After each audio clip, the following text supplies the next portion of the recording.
Here, respect is won based on killing people. That determines how much power you have. Just like that. Here, it's not about how educated you are. It's about how many people you kill. In this video, we will explore the untold story of 5 of the most powerful female cartel bosses that exist today. From Mexico to Guatemala and beyond, these women have shattered the traditional gender roles in the criminal underworld, and their stories are both fascinating and terrifying. Marllory Chacón Rosell. This is the story of the single mom who became the boss of Guatemala's drug lords. Rosell was responsible for shipping thousands of kilos of cocaine per month from Guatemala to Mexico and the United States. She was born in 1972 in Guatemala City and grew up in a poor family. In her early years, she worked as a beautician and a maid to support her 3 children.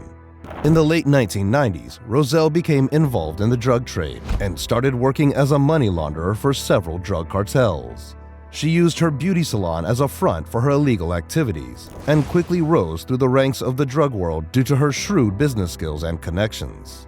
By the early 2000s, Rosell was one of the most powerful drug lords in Guatemala, with a network that spanned across Central America and beyond. She was known for her luxurious lifestyle, including owning a private jet and a mansion in the United States. However, Rosell's luck eventually ran out. In 2012, she was arrested by Guatemalan authorities and extradited to the United States to face drug trafficking charges. She pled guilty to the charges in 2015 and was sentenced to 12 years in prison. In February 2019, however, her sentence was reduced to 5 years. According to court records, she was released 5 days earlier, but no one knows where she is now. Enadina Arellano Felix.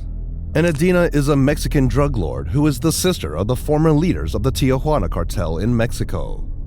She was born in Sinaloa, Mexico in 1961 and grew up in a family that was heavily involved in the drug trade. After the arrest and imprisonment of her brothers, Enadina took over as the leader of the Tijuana Cartel. She is the first and only woman to have led a major Mexican drug trafficking organization. Under her leadership, the Tijuana Cartel continued to be involved in drug trafficking and other criminal activities, including kidnapping and extortion. Enadina is known for being a calculating businesswoman and played a role as a logistical accountant for the criminal organization. With a keen understanding of the drug trade and the power dynamics of organized crime, she has been able to maintain the cartel's operations despite intense pressure from law enforcement agencies in Mexico and the United States. Despite her involvement in drug trafficking, Enadina has managed to maintain a relatively low profile, and little is known about her personal life or whereabouts. However, she is still active and remains in charge of the financial aspect of the Tijuana Cartel. Maritza Lemus Perez. Meet Guatemala's female El Chapo. Maritza hates being behind bars and earned this nickname because of her great escape, just like El Chapo. Maritza was born on January 26, 1980, in El Salvador, and nicknamed La Patrona. She was notoriously known for drug trafficking. You see, Central America is basically Latin America's cocaine highway, with vital land, air, and maritime routes, carrying the drug up from South American countries that produce it, primarily Colombia.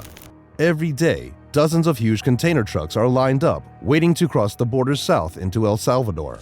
Other trucks cross the border from El Salvador into Guatemala. In theory, the trucks should be going back to their depots empty, but it's highly likely that at least some of these are packed with hidden stashes of cash, profits from the cocaine and marijuana that were smuggled across the border amongst the legal cartel when the trucks were headed north. The border department in Guatemala remains highly contested territory between local political elites and criminals, who want a cut of the lucrative route that feeds the demand for drugs in the United States. Controlling the drug trafficking route was the main concern for Maritza. The notorious female gang leader from El Salvador gained international attention for her brutal crimes and activities. Maritza was also a member of the MS-13 gang, which is known for its violent activities, including drug trafficking, extortion, and murder. She rose to power within the gang due to her reputation for being ruthless and violent. Maritza was responsible for ordering numerous murders and acts of violence, including the killing of police officers, rival gang members, and innocent civilians. She was also involved in human trafficking and was known to force young girls into prostitution. However, in 2006, she was arrested by authorities in El Salvador and charged with multiple accounts of murder and other crimes. She was eventually convicted and sentenced to 30 years in prison. Despite her imprisonment, she remained a powerful figure within the MS-13 gang and continued to give orders to her followers from behind bars. However, in 2017, she was transferred to a maximum security prison in El Salvador, where she was placed in solitary confinement to prevent her from communicating with her followers. Sandra Avila Beltran. The Mexican drug lord was born in Mexico in 1960 and grew up in a family that was heavily involved in the drug trade. Her uncle was a prominent drug trafficker, and her cousin was the founder of the Sinaloa Cartel. Sandra became involved in the drug trade in the 1970s and quickly rose through the ranks to become one of the most powerful drug lords in Mexico. She was known for her connections to high-ranking members of the Sinaloa Cartel, including El Chapo. At the height of her career, she was known to transport suitcases stuffed with millions of dollars in crisp $100 bills. She earned the nickname Queen of the Pacific in recognition of her alleged prowess in organizing a fleet of tuna boats loaded with 10 tons of cocaine each as they navigated north from Mexico's Pacific coast toward the world's largest cocaine market, the United States. Furthermore, she was known for her massive bribes to Mexican public officials. Sources say the most they ever heard about was a $100 million bribe to a Mexican president. Because of her status, the top Mexican narco queen was fast becoming a celebrity. According to her, the Netflix series Queen of the South is using her image to promote the series based on her life without her approval. And like the real businesswoman she is looking to obtain 40% of all the revenues made from the series. Emma Coronel. Also known as the wife of El Chapo, considered Mexico's most wanted drug lord until he was imprisoned for life.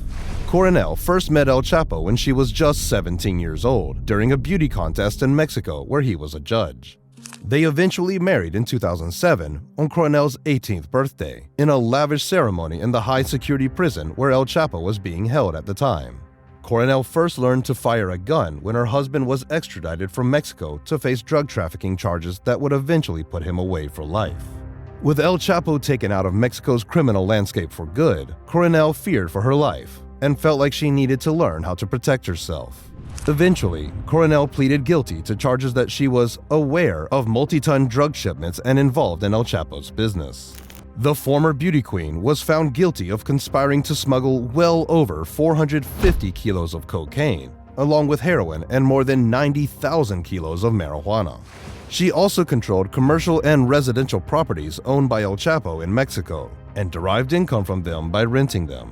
In addition to that, she was involved in plotting to break El Chapo out of prison in 2015. How do you think the rise of female crime bosses will affect the future of criminal organizations? Do you think men can do it better? Let us know in the comments, and don't forget to subscribe to never miss our upcoming crime stories.